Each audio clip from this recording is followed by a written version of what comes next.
যদি মানুষের উপর জুলুম করেন তাহলে প্রায়শ্চিত্ত আপনাকে ভোগ করতে হবে। আমরা বিগত সরকারকে দেখেছি না অনেকভাবে।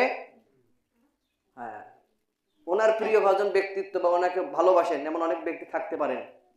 ভালোবাসা অনেক পবিত্র জিনিস, খুব ভালো জিনিস, কিন্তু উনি যাদের উপরে জুলুম করছে অন্যায়ভাবে, মৃত ব্যক্তির নামে যে কেস দিয়েছিল, মামলা দিয়েছিল, যারা কিছু জানেই না তাদের এক একজনের নামে 20 থেকে 30টার উপর মামলা, এগুলো যাদেরকে দিয়েছিল তারা কখনো ছেড়ে দিবে? দিবে বলেন?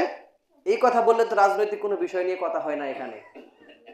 সুদখোর সুদ খায় গ্রামে, সুদখোরকে নিয়ে কথা বললে যদি কোনো অসুবিধা না হয়, ঘুষখোরকে নিয়ে কথা বললে যদি কোনো অসুবিধা না হয়, তো সরকার যদি মানুষের উপর জুলুম করে তাহলে তাকে জালিম বলতে কোনো অসুবিধা আছে? নেই, এটা মনে রাখবেন। তো অনেকভাবে মানুষের উপর জুলুম করেছে, শেষ সময় কি উনি ওনার দেশে থাকতে পেরেছে? নাই। অনেক মানুষকে, অনেক ব্যক্তিকে অন্যায়ভাবে ফাঁসি দিয়েছে, কিন্তু এখন তারই ফাঁসির রায় হয়েছে কি হয় নাই? This is circle of life, this is rules of world. এটাই পৃথিবীর নিয়ম। যদি আপনি মানুষের উপর জুলুম করেন তাহলে আপনাকেও এই জুলুমের গাদি আপনার ঘাড়ে নিতেই হবে। You have to accept this things. এটা আপনাকে মেনে নিতে হবে। কঠিন জিনিস।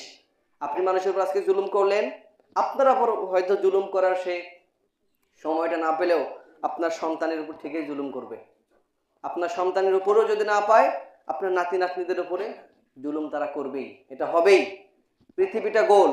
এক মহান ব্যক্তি আমাকে বলেছিলেন, রাজনৈতিক একজন নেতা, বলছে যে হুজুর পৃথিবীটা কিন্তু গোল, এই পৃথিবীর নিয়মটাও গোল, ঘুরে ঘুরে সবকিছু মানুষের উপরে আসে। সত্যিই তাই।